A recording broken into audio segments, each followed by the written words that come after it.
l'invité de la matinale. KTO Radio. C'est par une messe dominicale que s'est clôturée hier l'assemblée plénière d'automne des évêques de France à Lourdes. Une semaine où les sujets importants de l'Église en France ont été abordés. On fait le bilan ce matin avec le porte-parole de la conférence des évêques de France, Monseigneur Alexandre Joly. Bonjour Monseigneur. Bonjour Maxence.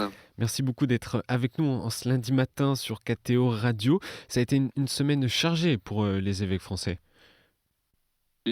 C'est toujours un moment important parce qu'en fait, le lien entre les évêques, on va dire à l'échelle du monde, se construit aussi pays par pays. On a aussi des rencontres au niveau des provinces. Mais ce temps entre évêques français, avec la présence aussi dans cette session de novembre des évêques qui sont de On l'outre-mer, va y revenir. est un très beau moment en fait pour construire ce lien et travailler ensemble des sujets qui nous sont chers et des sujets qui sont vraiment importants pour la vie de l'Église.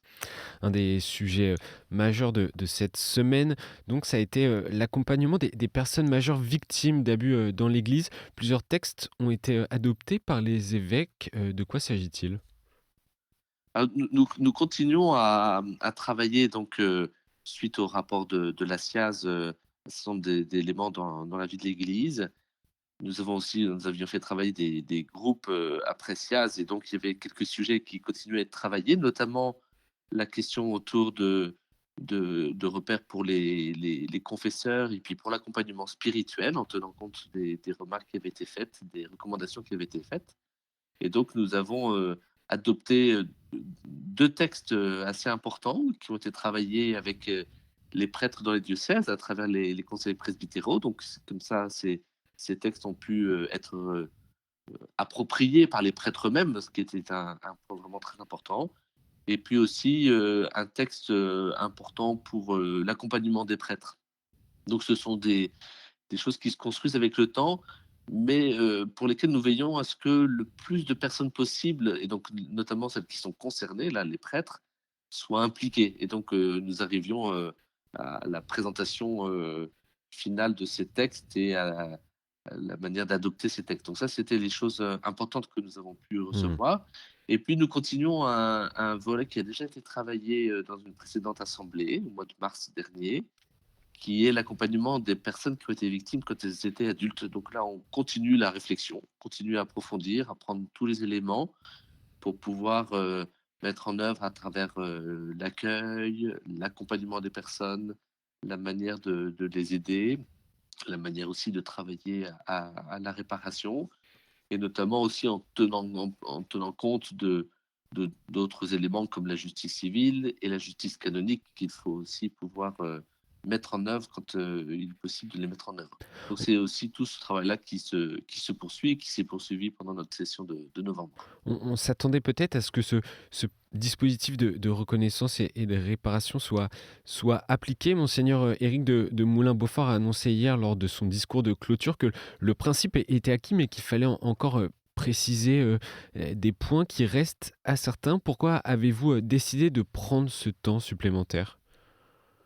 Alors, on savait quand même que ces sujets qui sont vraiment très importants parce qu'ils concernent des personnes et qu'ils concernent des personnes qui ont été abîmées, qui ont été blessées, qui ont besoin d'être accompagnées, qu'on ne peut pas faire un dispositif de manière trop rapide.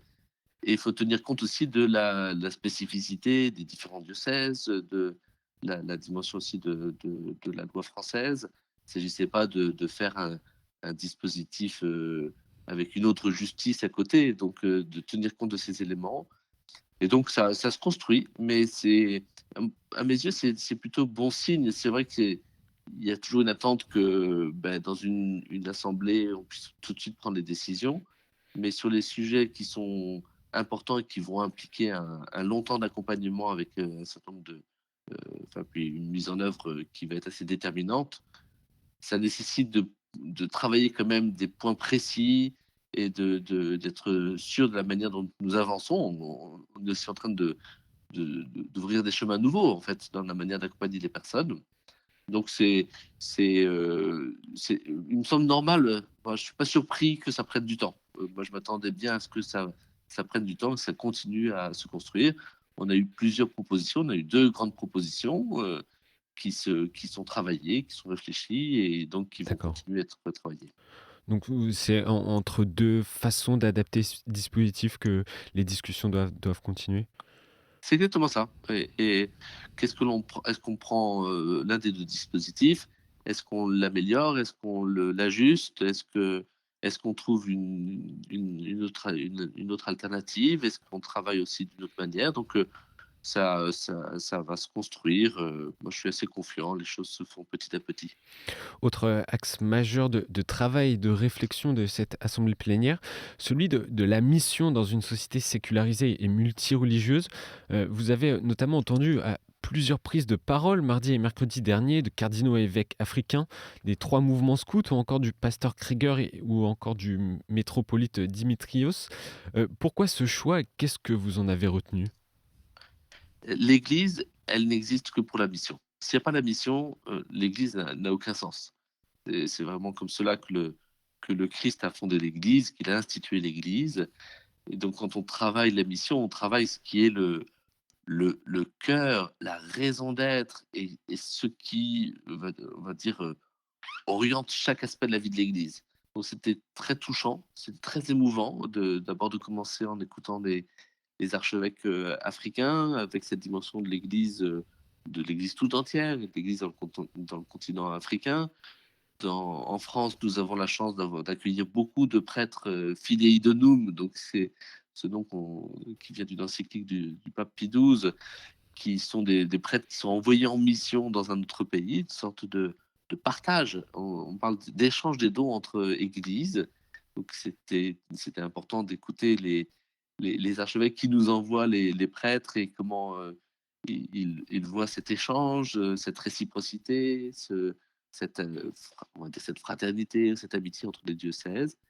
La présence des mouvements scouts, des 3 grands mouvements scouts qui sont en France, avec la manière dont ils conçoivent la mission et comment ils la mettent en œuvre. Et puis la question de quand on écoute un pasteur protestant ou un métropolite orthodoxe, on est dans c'est ce lien entre chrétiens, on peut pas être dans notre vie d'église, on peut pas être sans les autres chrétiens. Et donc c'est très touchant aussi, très important d'entendre comment ils conçoivent la mission et avec des accents et des tonalités qui sont différentes par rapport à ce que nous vivons dans le monde catholique. Et tous ces éléments-là nous conduisent, hein, donc on avait déjà commencé à travailler la mission dans une précédente assemblée, de manière peut-être plus théologique, et donc à prendre en compte la manière dont nous mettons en œuvre la mission, de prendre en compte la réalité de notre société, de son évolution. L'Église aussi évolue au cœur de cette société. Et la question de la mission, elle touche nos paroisses, nos communautés, la vie des chrétiens. Donc c'était un moment un peu où on continue à construire cette réflexion. Alors, on ne sait pas toujours où ça va nous mener, mais ça nous conduit à approfondir, à enrichir, à ouvrir aussi le regard de nos travaux et de ce qu'ensuite on vit dans les diocèses. Mmh. Un sujet qui n'était pas au programme initialement, la probable venue du pape le 15 décembre prochain à Ajaccio dans le cadre d'un colloque sur la piété populaire, objet de son récent encyclique Dilexit Nos. Le délai est court. Comment avez-vous reçu cette nouvelle conférence des évêques de France? Ben, c'est un bruit qui court, qui se déploie. Donc, les bruits, on les accueille comme étant comme étant des bruits. Et on va voir si cette visite est confirmée. Eh bien, ça ne sera un très beau cadeau qui sera fait à l'Église de France. Mais donc, pour l'instant, je peux pas, étant comme tout le monde à entendre des bruits, je peux pas, je n'en sais pas plus. Qu'est-ce que la conférence des évêques de France et vous retenez de cette semaine d'assemblée plénière? Quel est le sentiment général? Ce qui semble très beau, c'est que quand nous travaillons, heu, aussi bien les sujets qui sont le cœur de notre mission, le cœur de notre responsabilité, le cœur de la vie de l'Église, que nous travaillons aussi de manière spirituelle parce que l'assemblée, elle s'ouvre toujours par un temps de récollection, un temps d'approfondissement là, qui a été conduit par Monseigneur Camiade, l'évêque de Cahors, qu'on prend le temps de construire les choses, qu'on prend le temps de s'écouter en alternant les temps en congrégation générale, quand on est tous rassemblés, et puis les temps en petits groupes pour approfondir tel ou tel sujet. On voit se construire toujours davantage à la fois le lien de fraternité entre nous, et puis une perception plus soignée, plus précise, plus fine, plus encourageante aussi des différents sujets qu'ensuite nous mettons en œuvre dans nos diocèses. Cette question de l'assemblée plénière, qui est une manière de vivre la collégialité entre les évêques à l'échelle du pays, est un élément très, très fort qui résonne d'une manière un peu particulière cette année, puisque a été célébré le synode, la deuxième session du synode le mois dernier, qui a mis l'accent sur les assemblées épiscopales, donc ces réalités d'évêques au niveau d'un pays, et leur importance.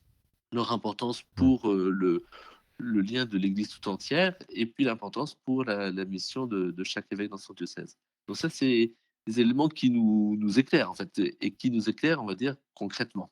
Et une dernière question, monseigneur Joly, pour conclure cette interview. Monseigneur Éric de Moulin-Beaufort, le président de la Conférence des évêques de France, a conclu cette assemblée plénière hier en rappelant les perspectives à venir, notamment le jubilé de 2025 et le 1700e anniversaire du Concile de Nicée. Quel est le sens de ces grands événements à venir pour les mouvements et les communautés paroissiales ? La question du jubilé et de ce 1700e anniversaire du Concile de Nicée, il y a aussi quelque chose d'un événement qui touche tout le monde. Alors le jubilé, c'est toujours un moment de grâce, hein, régulièrement, c'est un héritage très ancien dans l'Église. Donc normalement, c'était tous les 50 ans, puis maintenant c'est tous les 25 ans. On vit une année de grâce, une année de miséricorde, une année où on est renouvelé par Dieu lui-même. Et cette année, ce jubilé, il se double d'un événement de grâce unique, le 1700e anniversaire du Concile de Nicée, qui est le premier concile œcuménique, le premier moment où les évêques du monde entier, alors à l'époque ils étaient moins nombreux qu'aujourd'hui, se sont réunis pour travailler une question, répondre à une question. Là, c'était sur la question sur la foi. Qui est le Christ? Est-ce qu'il est vraiment Dieu? Est-ce qu'il est vraiment homme? Est-ce que le fait que le Christ soit Dieu et homme menace ou pas l'unité du mystère de Dieu? Et donc c'est à cette occasion que les pères du Concile ont affirmé avec force, et qui est vraiment notre socle, que le Christ est vrai Dieu et vrai homme, et qu'il n'y a qu'un seul Dieu. Ce qui est cette profession de foi que nous professons, que nous proclamons chaque dimanche, mais qui éclaire, qui renforce, qui donne le sens à la réalité de toute la vie de l'Église. Donc à cette occasion, non seulement on va rendre grâce, mais il va nous être donné d'approfondir le mystère de la foi, et de comprendre comment ce concile de Nicée éclaire encore ce que nous vivons aujourd'hui. Et c'est à cette occasion que nous, les évêques, nous avons voulu écrire une lettre importante qu'on va adresser à tous ceux qui travaillent dans la vie de l'Église, qui œuvrent à la vie de l'Église, et puis à tous les fidèles, sur le sens de cette foi de Nicée et ce qu'elle signifie pour l'Église aujourd'hui. Merci monseigneur Joly. D'ailleurs, cette lettre écrite aux catholiques est à retrouver sur le site de kto.tv.com en vue du jubilé 2025. Merci d'avoir été avec nous, monseigneur Joly, ce matin. Je rappelle que vous êtes le porte-parole de la Conférence des évêques de France. Bonne journée. Merci.